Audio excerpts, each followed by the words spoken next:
I knew something was off the second Karen showed up on my porch in her floral bathrobe and clipboard like she was auditioning for a daytime courtroom drama. My cabin sat deep in the woods, technically part of the HOA district, but far enough from the cookie-cutter homes that I thought I'd be spared their usual nonsense. I was wrong, dead wrong. It was a cool Friday morning, and I was finally taking a break after a brutal 2-week project at work. The cabin my late uncle's was meant to be a sanctuary. No Wi-Fi, no phone signal, just trees, silence, and me. I had stocked up on firewood, loaded the fridge, and was halfway into a good mystery novel when I heard the knock. Not just any knock, though one of those sharp, rapid-fire taps that screamed entitlement and demanded obedience. The kind of knock that made you roll your eyes before even opening the door. When I opened it, there she was, Karen. I had seen her only once before at an HOA meeting back in town where she practically screamed at the treasurer over Lawn Heights. That day, she wore a pink pantsuit and called herself a community leadership advocate. Now, here she was in her robe and slippers, standing on my porch like she owned the place. "Good morning," she chirped, although her tone made it sound like anything but. "Can I help you?" I asked, keeping one hand on the doorframe, not quite willing to open the door all the way. "You need to unlock your cabin," she said bluntly. "I'm here on behalf of the HOA. We received a tip about suspicious activity going on here." I blinked. "Suspicious activity?" She nodded, flipping through the clipboard in her hand. "Yup. Unregistered guests, unauthorized structures, possibly illegal power modifications, you name it." I almost laughed, thinking it was some kind of prank. There's no one here but me, and I haven't changed a single thing. This cabin's been the same since my uncle passed it on to me. Karen stepped forward slightly, peering into the gap in the door like she was expecting to catch a glimpse of a fugitive. Be that as it may, as the newly appointed district-wide compliance supervisor, I'm authorized to conduct inspections randomly, if necessary. I shook my head, chuckling now. "Karen, I don't know who told you that, but you're not coming into my cabin without notice or a legal reason. I didn't sign anything that gives the HOA free rein over my property." She narrowed her eyes at me. "Refusal to comply will be noted. You'll regret this." I gave her a dry smile. "I'll take my chances." She turned on her heel and stormed down the porch steps, but not before throwing out a final threat. "This isn't over. I'll be watching." I figured that was the end of it. Just another bored suburban warrior trying to extend her control over something she didn't understand. But over the next 2 hours, things got weirder. The first time I saw her again, she was crouched behind a tree about 40 feet from the cabin, barely hidden by the trunk. Peering through binoculars, I saw the reflection of the lenses in the sunlight and waved at her just to let her know I noticed. She quickly disappeared into the trees. About 20 minutes later, she was back, this time walking briskly past the front of the cabin with a GoPro strapped to her chest and earbuds in, pretending to be out for a jog. She slowed down conspicuously when she reached the porch, clearly trying to record audio or video through the windows. I watched her through the slats of the blinds, just waiting to see what she'd try next. And then, an hour after that, I caught her standing on the side of the cabin, stretching up on her tiptoes trying to peek through the bathroom window. That's when I opened the door and shouted, "Karen, what the hell are you doing?" She flinched like I'd caught her stealing from a jewelry store. "I'm within my rights to document suspicious behavior," she shouted back. "You're trespassing." I replied, "This isn't even close to your house. You can't just show up here spying on me because your HOA badge gives you a power trip." "I'm not spying. I'm ensuring safety," she said, arms folded. I slammed the door. I didn't want a full confrontation. I figured if I ignored her long enough, she'd lose interest. I made a pot of coffee, tried to get back to my book, but I couldn't shake the feeling that she wasn't finished. By evening, the sun was casting a warm orange glow through the trees. I lit the fireplace and was preparing dinner when, without warning, the lights blinked once and went out. Everything, lights, heater, even the fridge. At first, I thought it was just a solar hiccup, but when I went outside to check the inverter, I found it completely unplugged. The cable had been deliberately yanked and tossed behind the shed. That's when I saw her, Karen, crawling on her hands and knees under my deck, flashlight in hand, muttering something about hearing noises. I was stunned. "Karen, what the hell are you doing?" She froze and looked up at me, wide-eyed. "You're hiding something." I asterisk no asterisk I heard screaming. "There's someone in there. I'm calling the sheriff. You need to leave," I said firmly, "right now." But she already had her phone out, dialing frantically. The only screaming that had happened in the cabin was in the audiobook I had playing earlier, while chopping wood, some thriller about a hostage situation. That had to be what she heard. But Karen didn't care about reality. She cared about asterisk being right asterisk. I tried reasoning with her, but she was locked into her own fantasy now. "I'm doing the right thing," she said as she stood up and brushed dirt off her robe. "You refused a lawful inspection. You're living off the grid, and now you're acting defensive. Typical signs of someone hiding something." I didn't bother arguing anymore. I went back inside and waited for the sheriff. Part of me was annoyed, but another part was curious. What would the deputies say? Would they take her seriously? Would they see through her crusade? The answer was coming faster than I expected. 15 minutes later, I saw the headlights through the trees. 2 county sheriff vehicles pulled into the gravel clearing beside the cabin. Karen rushed up to them before they even stepped out of the car, waving her arms like she was flagging down a rescue helicopter. "He's got someone locked up in there," she shouted.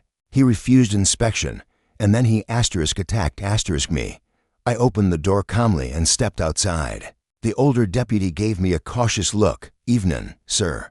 Mind if we talk?" "Not at all," I said. "Come on in. You can check every room." Karen was already grinning, sure she had me cornered. But she had no idea what she was about to walk into. 15 minutes after Karen made the call, 2 sheriff's deputies pulled up the long gravel trail to my cabin. Their headlights lit up the surrounding trees like a spotlight, scattering a few startled deer into the woods. Karen dashed toward the first vehicle like she had summoned divine reinforcements, arms flailing dramatically as if she'd just escaped a hostage situation herself. Her slippers slapped against the ground with each frantic step, and her bathrobe was now speckled with dirt from her little adventure under my deck. "He's got someone in there," she shouted before the deputies had even fully stepped out. "He attacked me when I tried to inspect.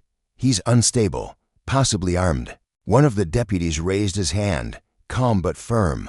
"Ma'am, we'll need you to step aside. We'll talk to you in a moment." The younger deputy, maybe in his early 30s, approached my porch while the older one stayed behind to calm Karen down. I stood on the top step, arms at my sides, trying to show I was as cooperative as could be. "Evening, sir," the younger one said. "Got a call about a disturbance here. Mind if we talk inside?" "Of course," I replied, stepping back to let him enter. "Come on in. You're welcome to look around." He nodded and stepped inside cautiously. I could hear Karen continuing to rant outside something about underground bunkers and illegal surveillance equipment. She had clearly graduated from concerned neighbor to full-blown conspiracy theorist. Inside, the deputy glanced around. My cabin was simple. One large open space with a small loft above the main room, a wood-burning stove, a worn leather couch, some bookshelves, and a modest kitchen. Nothing out of the ordinary, unless you count a taxidermy moose head over the fireplace. "You here alone?" the deputy asked. "Yes," I said. "Just trying to enjoy a quiet weekend away from town. But your visitor out there seems determined to turn it into a reality show." He smiled faintly, but kept walking. "We'll still need to check every room, just to be thorough." I nodded. "Go right ahead." He checked the bathroom, the small utility room, even the crawl space in the closet. No hidden compartments, no handcuffed strangers. Just a man, a cabin, and a few stacks of firewood. "You mind if I check the basement?" he asked. I paused for a second. The basement had always been locked ever since I inherited the cabin from my uncle. The key was a rusted old thing that hung on a hook above the pantry door, and I hadn't been curious enough to poke around yet. But now, with an officer standing in front of me, and Karen howling outside like a hyena, I figured I might as well open it. "Sure," I said, grabbing the key. I've never actually been down there myself. The deputy raised an eyebrow. You've never opened it? Nope. My uncle passed last year. I only recently started coming up here. I unlocked the door and flicked on the light. The staircase creaked with each step as we descended. The basement was surprisingly clean concrete floor, lined shelves filled with old tools, lanterns, sealed jars, and what looked like emergency supplies. There was even a vintage ham radio setup in the corner, covered in a thick plastic sheet. The deputy gave a low whistle. Bit of a doomsday vibe, but nothing illegal. I chuckled. Yeah, my uncle was different. He walked over to the radio and examined the wall. Mind if I make a quick call to HQ? He asked. Sure, I said, still standing near the stairs. He stepped outside, radioed something in, and within 5 minutes, his partner rejoined him. They had a quiet conversation near their squad car. Karen, meanwhile, hovered around them, like a moth to a flame, trying to listen in, clearly hoping she'd be vindicated. Then, the older deputy turned and walked back up to me, something different in his eyes now. Not suspicion, more like curiosity. Sir, he said slowly, you said this cabin belonged to your uncle, right? Yeah, William Grayson. He studied me for a moment. Did he ever tell you about any government involvement? I blinked. Government? No. Why? He pulled out a phone and showed me a photo that had just come through from dispatch. It was an old document, blurry but legible. A red stamp in the corner read ***, confidential ***. At the top, * William Grayson, protected. Witness housing, Federal Relocation Code 7A. ***. It hit me like a gut punch. Wait, he was in witness protection? The deputy nodded. Seems like it. This cabin was designated as a long-term safe house. No public records, off-grid setup, and most importantly, not supposed to be disturbed. I stared at him. I had no idea.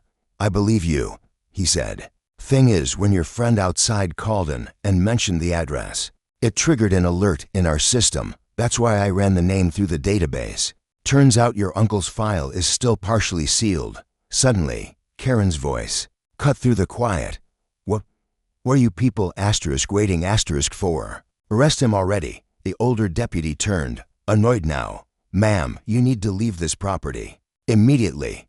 I knew he was hiding something, she cried triumphantly. You see, I was right. No, ma'am, the deputy said firmly, you just breached a protected federal property. You're lucky this wasn't still an active safe house. You had no legal right to step foot here, and your actions could have jeopardized a federal witness if one had still been residing. Karen's mouth fell open. I'm with the HOA. I was doing my job. You're not law enforcement. He said, you're not even on this land's oversight list. You'll need to come with us and provide a statement, and you might want to contact your attorney. 2 more black SUVs rolled up as he spoke. Men in plain black jackets stepped out, quiet and efficient. One of them approached me, introduced himself only as Agent Roberts, and asked if I could show them around the cabin. They were calm, professional, and surprisingly polite. Karen, on the other hand, was having a full meltdown as they escorted her to one of the SUVs. She was shouting about lawsuits, freedom, HOA rights, none of which were going to help her now. As the sun dipped below the trees and twilight settled in, the agent who had been inspecting the basement returned to me with a curious expression. Looks like your uncle kept a lot of secrets, he said, but you're not in any trouble. You inherited the property legally. Just know, this cabin has history. I watched as the last vehicle drove away. Karen in the back seat looking like she'd just seen a ghost, and in a way, she had. The sheriff came over and clapped me on the shoulder. Mr. Grayson, if I were you, I'd get a better lock on that basement door and maybe stay off the HOA radar from now on. I gave a tired nod. Yeah, I think I've had enough community outreach for a while. As the quiet returned to the woods, I stepped back into my cabin. It was still the same familiar place, but now, every creak in the floor, every dusty book on the shelf, every sealed box in the basement carried a different weight. Karen had stormed in trying to uncover a secret. She had no idea she'd stumbled right into one.